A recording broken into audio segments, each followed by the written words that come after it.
Hello friends, welcome back to my channel. और आज हम कॉपर प्लेट कैलीग्राफी में जो एसेंशियल सप्लाईज होते हैं, जो एसेंशियल टूल्स होते हैं, उनके बारे में जानते हैं। ठीक है, चलिए फिर वीडियो स्टार्ट करते हैं। कॉपर प्लेट कैलीग्राफी में जब से सबसे पहला टूल और जो सबसे मोस्ट इम्पॉर्टेंट टूल होता है वो होता है डिप पेन। ठीक है, डिप पेन के बारे में थोड़ा सा समझाते हैं। डिप पेन दो चीज़ों से बना होता है, एक होल्डर से, एक निब से। स्टोरेज नहीं होता है, इसलिए आपको एवरी टाइम डिप करके ही यूज़ करना होता है। ये ऑब्लिक होल्डर है, ये स्ट्रेट होल्डर है, ये भी ऑब्लिक होल्डर है। इसमें हम क्या करते हैं, इसमें हम पेन की निब को केयरफुली इंसर्ट करते हैं और उसको यूज़ करते हैं। ठीक है, चलिए इसमें ये भी ऐसा ही काम करता है।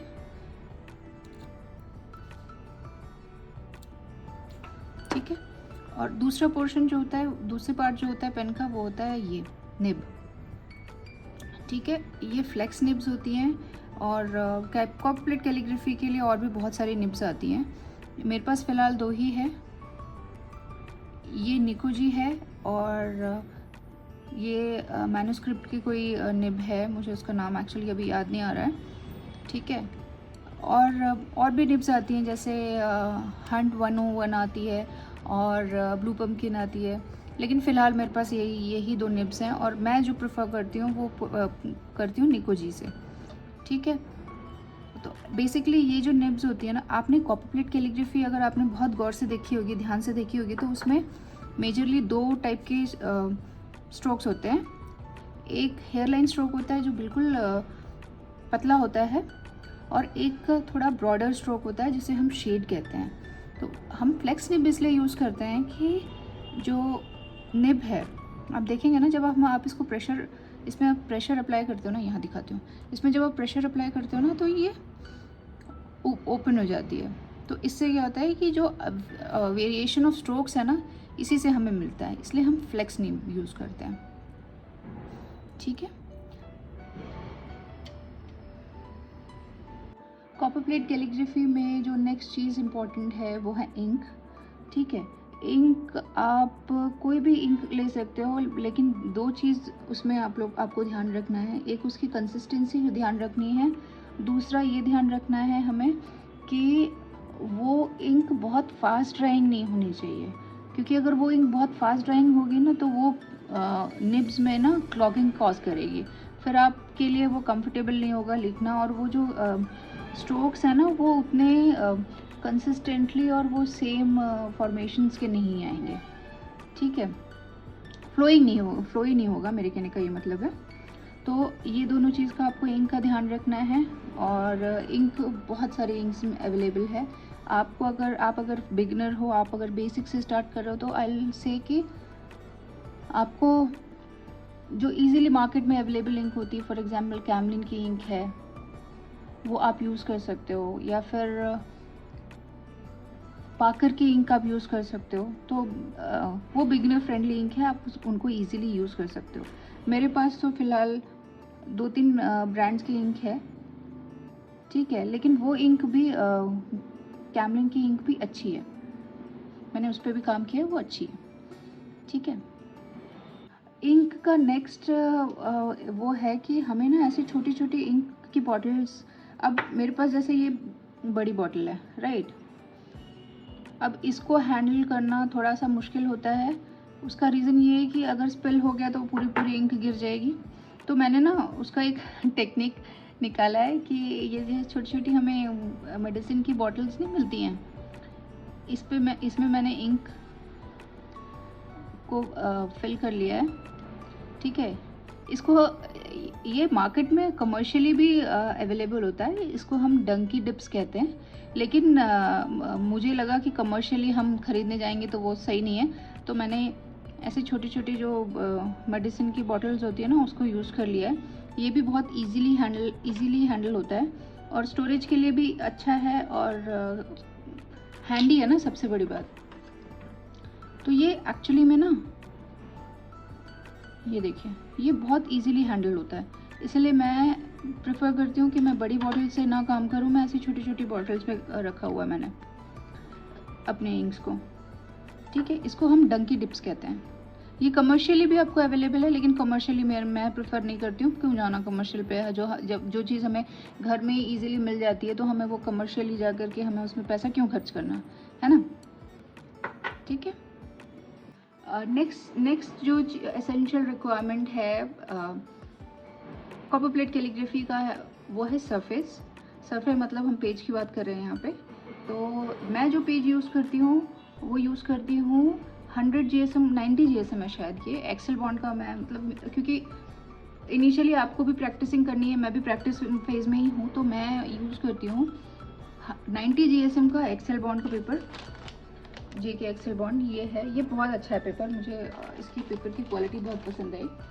ठीक है, तो आप क्योंकि ये बहुत ज़्यादा एक्सपेंसिव साइड पे भी नहीं है और प्रैक्टिसिंग में हमें बहुत ज़्यादा चाहिए होता है, इसीलिए मैं ये प्रेफर करती हूँ। इसकी अच्छी बात ये है कि इसमें आपको फेदरिंग और ब्लीडिंग वाले जो इफेक्ट है वो कम दिखता है। और JS 90 GSM का पेपर है। अगर आपको एक्सेल बॉन्ड नहीं मिल रहा है, JK एक्सेल बॉन्ड अगर इन एनी केस आपको नहीं मिलता है, तो कोई भी ऐसा पेपर आप यूज़ करिए जिसकी GSM 100 GSM के ऊपर हो। ठीक है, 100 GSM के ऊपर कोई भी पेपर आपको मिल जाए, वो आपके लिए सही है।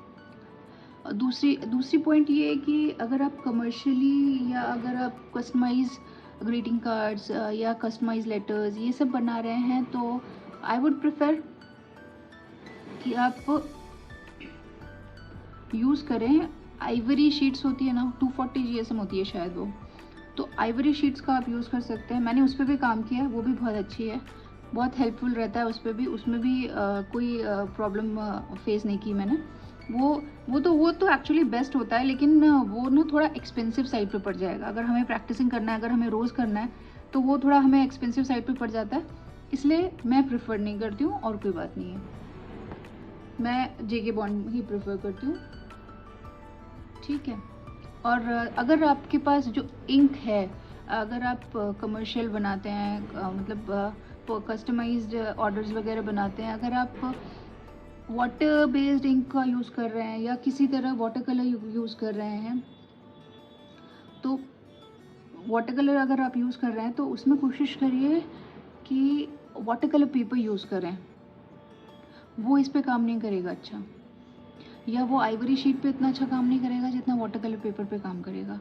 तो आप उस पे भी काम कर सकते हैं, मैंने उस पे भी काम किया है वो, लेकिन वो सिर्फ वाटर बेस्ड इंक्स के लिए अच्छा होता है और किसी इंक के लिए वो इतना हेल्प नहीं करता है। या फिर जैसे मैंने कोशिश की है, मैंने बहुत बार बनाया है, मैंने वाटर कलर से हमने इंक बनाई है, गॉश कलर्स होते हैं ना, उससे हमने इंक बनाई है, तो उन केसेस में वाटर कलर पेपर जो है वो हेल्पफुल होता है।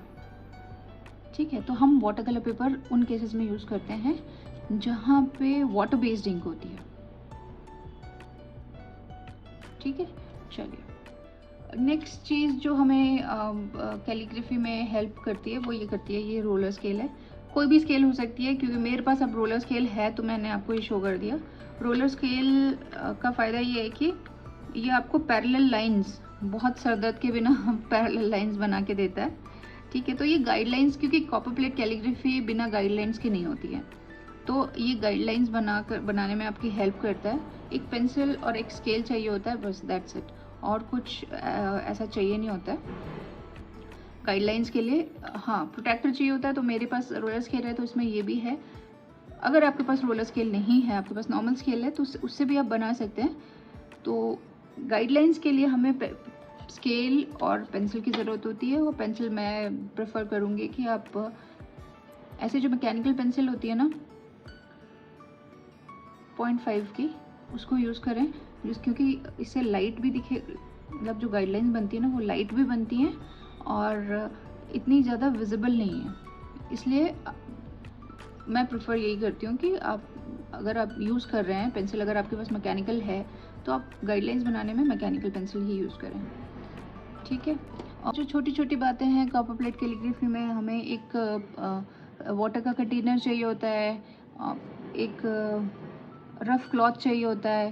टिश्यू पेपर अवॉइड करें। टिश्यू पेपर इसलिए क्योंकि जब टिश्यू पेपर से आप वो चीज़ पेन की निब वाइप करेंगे तो उसमें ऐसे बहुत चांसेस होते हैं कि जो टिश्यू के जो फाइबर्स हैं वो जाके पेन की निब में फंस जाएंगे।